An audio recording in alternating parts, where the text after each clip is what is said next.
कांग्रेस की सरकार में आतंकवादी हमले होते भी थे और आतंकवादियों को शरण देने वालों को प्रधानमंत्री के निवास पर बुलाकर, कार्यालयों में बुलाकर मिलाया जाता था।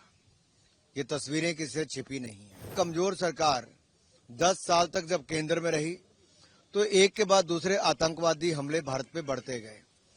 नरेंद्र मोदी जी की सरकार में जांच एजेंसियों को खुली छूट दी गई, पूरा समर्थन दिया गया। अपनी सेनाओं को भी आतंकवादियों को और उनके ठिकानों को ध्वस्त करने के लिए खुली छूट दी गई। सर्जिकल स्ट्राइक भी हुई तो मोदी सरकार में, एयर स्ट्राइक हुई तो मोदी सरकार में। ऐसे आतंकवादियों को अमेरिका से वापस हिंदुस्तान लाने का काम भी तो अवर राणा जैसे लोगों को लाने का काम किया तो मोदी सरकार ने किया। और जो बम धमाकों में शामिल लोग थे उनको फांसी के तख्ते तक पहुंचाने का काम भी मोदी सरकार में ही हुआ है। कांग्रेस की सरकार में आतंकवादी हमले होते भी थे और आतंकवादियों को शरण देने वालों को प्रधानमंत्री के निवास पर बुलाकर, कार्यालयों में बुलाकर मिलाया जाता था। ये तस्वीरें किसी से छिपी नहीं है। और यहां तक कि कमजोर सरकार 10 साल तक जब केंद्र में रही तो एक के बाद दूसरे आतंकवादी हमले भारत पे बढ़ते गए। नरेंद्र मोदी जी की सरकार में जांच एजेंसियों को खुली छूट दी गई, पूरा समर्थन दिया गया। अपनी सेनाओं को भी आतंकवादियों को और उनके ठिकानों को ध्वस्त करने के लिए खुली छूट दी गई। सर्जिकल स्ट्राइक भी हुई तो मोदी सरकार में, एयर स्ट्राइक हुई तो मोदी सरकार में। और ऐसे आतंकवादियों को अमेरिका से वापस हिंदुस्तान लाने का काम भी तो अवर राणा जैसे लोगों को लाने का काम किया तो मोदी सरकार ने किया।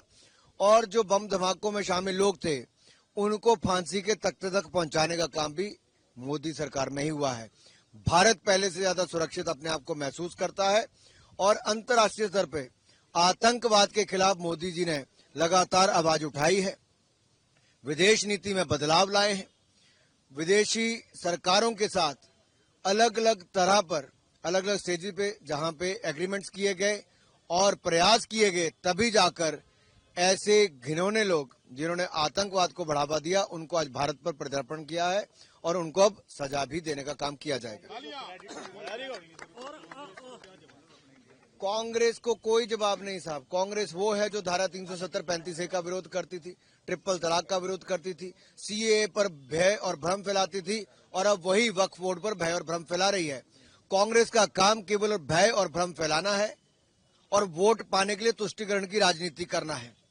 ना ये आतंकवादियों के खिलाफ कभी कदम उठा पाए और आज भी वक्फ बोर्ड पर जिस तरह से भ्रमित करने का प्रयास करते हैं। कांग्रेस की बांटो और राज करो की राजनीति का अब अंत हो चुका है, आगे इनके लिए कुछ नहीं है।